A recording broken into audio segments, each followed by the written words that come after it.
Année 0. À ce moment-là, j'ai 15 ans et je suis en classe de 3e. Pour arrêter de me faire chier, pour tromper l'ennui, je crée un blog sur lequel je partage toutes mes astuces pour gagner de l'argent dans un jeu vidéo, Dofus. Le blog fonctionne assez bien et du coup j'apprends HTML et CSS sur Open Classroom pour comprendre comment créer un site plus complet.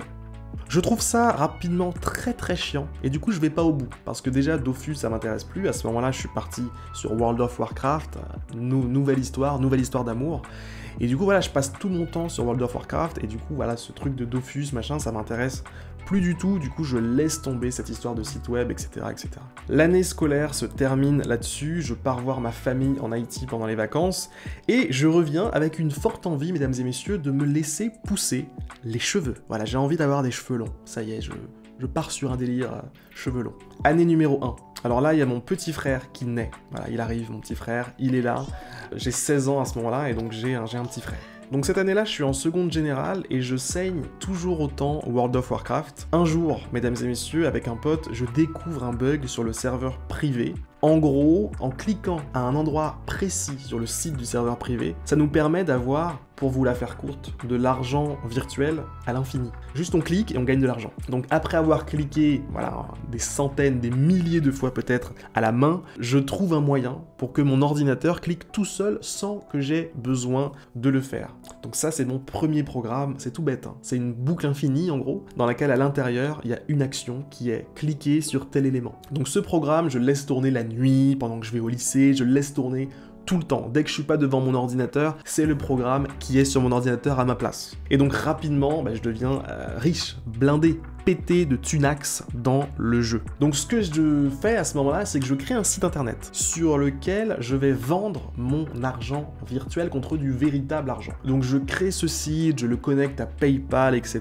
Tout est prêt, tout est en ligne. Et là, j'ai plus qu'à faire le marketing, plus qu'à trouver des clients, quoi. Malheureusement, j'ai la flemme. Je passe à autre chose et puis voilà, je suis au lycée, j'essaie d'être cool, j'apprends des musiques de Lil Wayne par cœur, je suis là. A millionaire, I'm a young money millionaire, tough for the Nigerian hair. Année numéro 2. J'arrive en première S. À ce moment-là, j'ai des cheveux longs et un style de ouf, un style de dingue. Donc c'est cette année que je trouve mon premier petit job qui consiste à poser des questions aux gens à la sortie du musée du Louvre. Ouais, ça vous a plu, vous en avez pensé quoi, etc., etc. Je déteste le job et je finis par me faire virer, pris en flagrant délit de triche. C'est-à-dire que je me suis calé dans un coin et en fait, je remplis des questionnaires moi-même. Parce que ça m'a saoulé de demander aux gens de me prendre des vents, etc. J'en avais marre. Donc après ça, je me dis qu'il faudrait que je gagne de l'argent sur internet, il faudrait que je trouve un moyen de faire du fric on the web. Et donc je crée un site vitrine sur lequel je propose mes compétences de webmaster qui s'appelle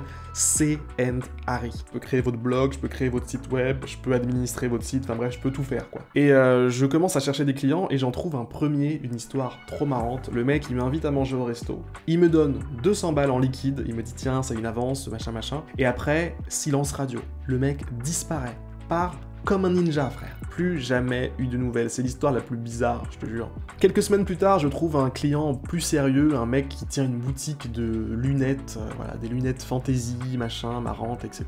Et donc à partir de là, je commence à bosser avec lui en parallèle de mes cours. Voilà, le soir, je rentre, je fais des petites tâches pour lui, machin, des petits trucs, et je lui envoie mes premières factures. Voilà, c'est complètement au black, hein. Donc je lui demande des 300, 500 balles. Enfin, c'est pas des trucs de ouf, mais ça me fait plaisir puisque c'est mon premier fric que je gagne en tant qu'indépendant. Ça fait plaisir, ça fait du bien. Tu vois, on a une sensation quand même de liberté. J'ai la chance de réussir à sortir avec la fille de mes rêves. Ça y est, je l'ai pécho, mon gars. Elle est à moi. Elle est à moi. C'est la mienne.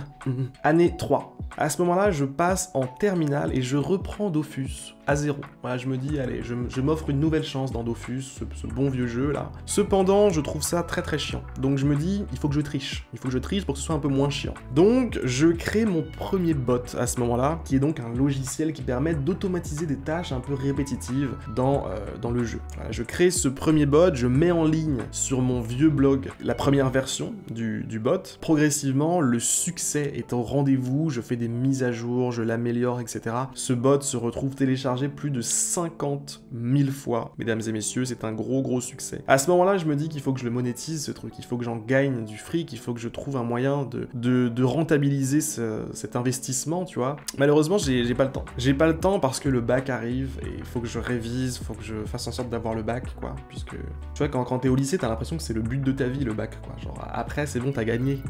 C'est bon, il a le bac, laissez-le passer, il a le bac. Alors qu'en fait, ça sert à rien, frère. Si on m'avait dit ça plus tôt. Année 4. À ce moment-là, je quitte ma mère, je quitte mon frère, pour aller vivre dans une résidence étudiante. Et du coup, j'arrive en première année de licence informatique à l'université, mesdames et messieurs. Clairement, c'est une année de glandouille. Je me fais chier déjà parce que je trouve les cours hyper faciles. Je n'apprends rien de spécial, je me fais chier. Alors, vraiment, je me fais chier, tu vois. Je trouve que ça va à 2 à l'heure. Du coup, je passe l'année à glander et à jouer à League of Legends avec mon frérot Junior. Junior, si tu regardes cette vidéo, la street. Je fais mes premiers essais de vidéos YouTube. Voilà, c'était des tentatives. C'est des tentatives, ça n'a pas pris du tout. Il y avait peut-être 20 vues. C'était les gens de ma classe qui regardaient, ils rigolaient vite fait. Le lendemain, ils me disaient « hier ». Bref. Pendant cette année, il y a mon père qui me parle d'une nouvelle école qui va ouvrir, c'est l'école 42. L'école 42, apparemment, nouveau concept, pas de prof, pas de cours, ça va être bien, quoi. Donc moi, je me dis, bah c'est parti, tu vois, let's go, on se lance. Je m'inscris du coup à l'école 42, je fais les tests d'admission, et il se trouve que je fais partie de ceux qui sont admis. Année numéro 5, je délaisse totalement l'université, je délaisse complètement la fac pour me consacrer à plein temps sur l'école 42. Pendant cette année, je trouve un petit job qui est employé polyvalent au KFC de Porte de Clignancourt, mesdames et messieurs. Bon, par contre, je démissionne assez rapidement puisqu'au bout de 6 mois, je me fais engueuler. Pourquoi? Parce que j'ai mangé un petit bout de tenders dans la cuisine, en secrète. Et je me suis fait cramer, tu vois.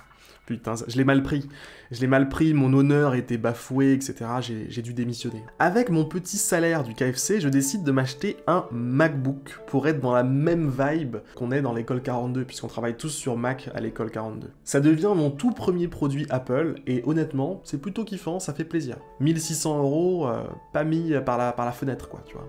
Année 6. Alors là, il y a un problème, puisque si je veux garder ma bourse, si je veux garder mon logement, je suis obligé, je suis forcé par la France et l'éducation nationale de retourner à la fac. Parce que l'école 42, à ce moment-là, elle n'est pas reconnue. En gros, c'est comme si j'étais en train de glander, en fait, pour l'éducation nationale. Je suis pas à l'école, je suis en train de glander.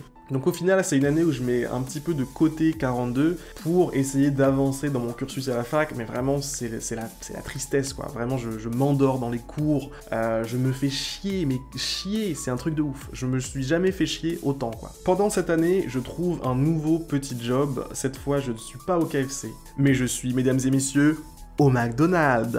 Donc je réussis cette année à valider ce que j'ai à valider à la fac, et à la fin de l'année, il y a un de mes voisins, un de mes bons potes, Nassim, qui me parle d'un nouveau job, un nouveau petit job révolutionnaire, coursier à vélo. Donc du coup à ce moment-là, je fais un petit peu de course à vélo, et franchement, c'est trop bien comme petit job. Je trouve ça vraiment trop bien. C'est 10 000 fois mieux que de bosser au McDo, bosser au KFC, etc. Enfin, il n'y a personne sur ton dos, t'es tout seul. C'est la belle vie, frère. Année numéro 7.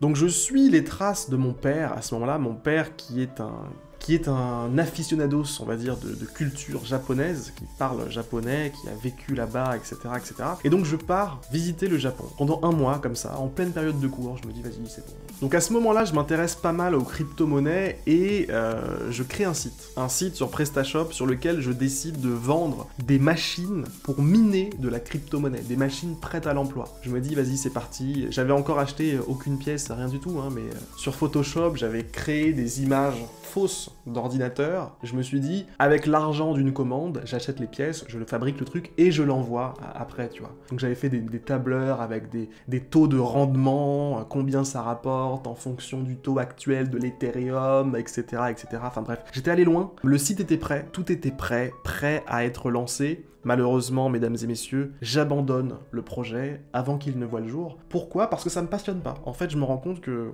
c'est chiant en fait de faire ça. Donc pendant cette même année, je vais toujours à l'université, hein, mais de manière de plus en plus irrégulière. Pareil pour 42, j'y vais de temps en temps pour voir des potes, quoi, les gens que je connais là-bas. Le cœur n'y est plus, les gars. Ma copine m'offre mon tout premier appareil photo réflexe. Et du coup, bah, je tourne et je publie la première vidéo sur cette chaîne YouTube.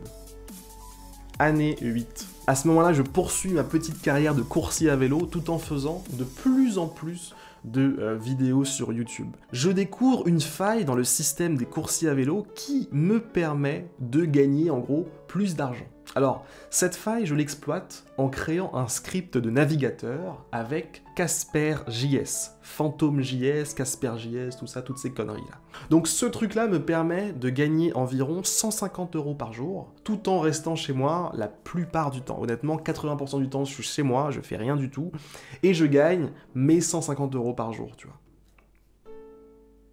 Ça fait plaisir. Et au bout d'un moment, je me dis, mais en fait, j'en ai marre de faire des courses à vélo. Faut que j'arrête, il faut que je prenne ma vie en main et que je fasse quelque chose de réel, de sérieux, tu vois, que je monte un projet et que ça fonctionne, en fait. Tu vois, il y en a marre, là. Il y en a marre, ça suffit. Tu vois, ça fait trop de temps que je tourne autour du pot, là. J'arrête définitivement les courses à vélo. Je prends la décision d'arrêter définitivement toutes mes tentatives d'études, là, la licence, l'école 42, tout ça. J'arrête sans avoir aucun diplôme, je me dis, on s'en balèque. Et je me fixe à ce moment-là un nouvel objectif, celui de gagner 1 million d'euros sur l'année. Pour l'occasion, pour vraiment graver ça dans le marbre, pour acter ce truc-là, je me tatoue tout seul chez moi sur mon bureau. Voilà, je prends des aiguilles comme ça et je me tatoue. J'apprends la programmation web avec Ruby on Rails et je m'en sers pour développer ma première plateforme Shifty Rose. Et là, pour une fois, je vais vraiment au bout du projet et je commence à gagner de l'argent. Vraiment, de l'argent qui vient d'internet comme ça, directement dans ma poche, quoi. Il n'y a pas de patron, il n'y a pas de... C'est juste moi, mon code, des clients. Point. À ce moment-là, vraiment, je vis ma meilleure vie. Je reçois une proposition à ce moment-là d'une start-up en Suisse. J'accepte, je quitte ma résidence étudiante et je pars m'installer à Genève pour y travailler comme consultant dans une start-up de coursier à vélo, du coup. Pendant que je suis en Suisse, j'apprends que ma copine est enceinte. Je vais être papa. Année 9. Cette nouvelle année, elle commence en Tunisie pour le mariage de mon pote Bassem. Ça fait bizarre de voir des potes d'enfance se marier parce que tu te dis putain, ça y est, moi aussi je vieillis, tu vois, bientôt moi aussi je vais me marier, moi aussi j'aurai des gosses. Et voilà, tu vois ce que je veux dire, il y a quelque chose qui se brise, tu vois, il y a quelque chose qui se brise. Je reviens vivre à Paris avec ma copine et à ce moment-là on adopte un chat, Néo.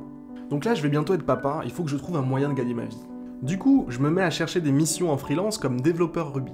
Après une première mission un petit peu chelou parce que déjà ils payaient pas, et puis en plus de ça, l'équipe était très étrange, eh bien je trouve une première mission sérieuse, voilà, une bonne mission, payée 400 € par jour, avec un fonctionnement complètement flexible, je peux être chez moi, je peux être à gauche, à droite, je fais ce que je veux, du coup c'est une époque où je commence à découvrir les coworking, j'en ai découvert pas mal, franchement, il y a de quoi faire, il y en a pour tous les goûts. Donc du coup je gagne 400 € par jour, comme ça de temps en temps, ça fait plaisir. Et grâce à l'argent de cette mission, je n'ai plus de problème d'argent et je m'achète un nouveau MacBook. À ce moment-là, je pars 2 semaines en Haïti pour l'enterrement d'une personne qui m'a élevé, qui a été comme une deuxième maman pour moi, c'est ma tante. 2 semaines après mon retour, ça y est, on devient les parents d'un petit garçon merveilleux. Je crée un cours sur Ruby on Rails dans lequel je montre aux gens étape par étape comment j'ai développé ma plateforme Shifty Rose.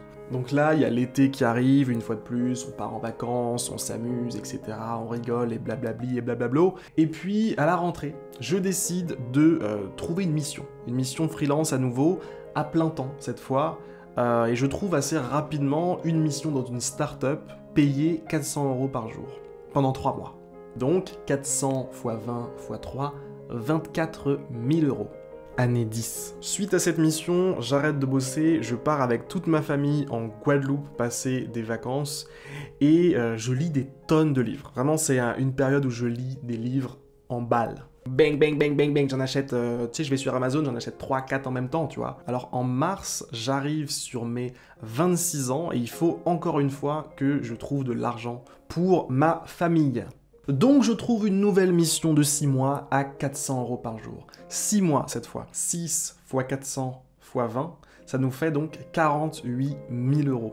À la suite de cette mission, je me dis que tout seul, je vais pas réussir à m'en sortir, à créer un nouveau logiciel, etc., à réussir à faire quelque chose de concret, tu vois, à sortir quelque chose de terre. Ça demande beaucoup d'énergie et je remarque avec le passé que ma motivation, c'est quand même quelque chose sur lequel on peut pas trop compter, tu vois ce que je veux dire? Donc du coup, je paie un coach 3 000 € pour qu'il m'aide à ne pas procrastiner et ne pas me décourager sur la route. Parce que c'est le moment où je me lance sur le projet le plus ambitieux que j'ai eu jusqu'à maintenant, qui est Coding Accelerator. Je me suis dit que je pouvais accompagner des gens à changer leur mentalité et à réussir à se créer ce futur que moi-même je m'étais créé, tu vois. Donc par la suite, je m'associe avec un pote pour avancer plus vite et aller plus loin sur le projet.